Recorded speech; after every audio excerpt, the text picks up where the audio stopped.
কোচবিহারেই রাজ্যের বিরোধী দলনেতা তিনি হঠাৎ করে মেজাজ হারিয়ে ফেললেন।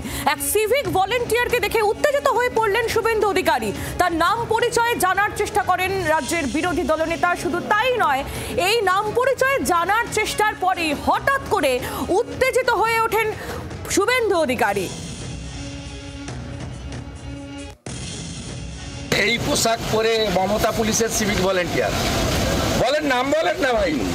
স্যার আমি ভুলে গেছি। হ্যাঁ বলেন নাম বলুন। ভুলে গেছি। হাইকোর্ট বলেছে, আরে আমার পা ধরবেন কেন?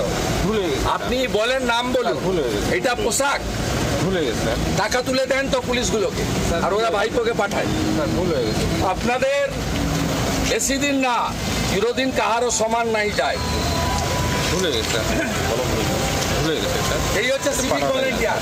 মাল তোলো, আমি আর আইসির কাছে জমা করো, আর ভাইপোর কাছে পাঠাও। দেখুন পোশাক দেখুন, সব মোড়ে দাঁড় করিয়ে রেখেছে মমতা ভুলে পুলিশ। গেছি স্যার। আমি আর সব মোড়ে একটা করে দাঁড় করিয়ে।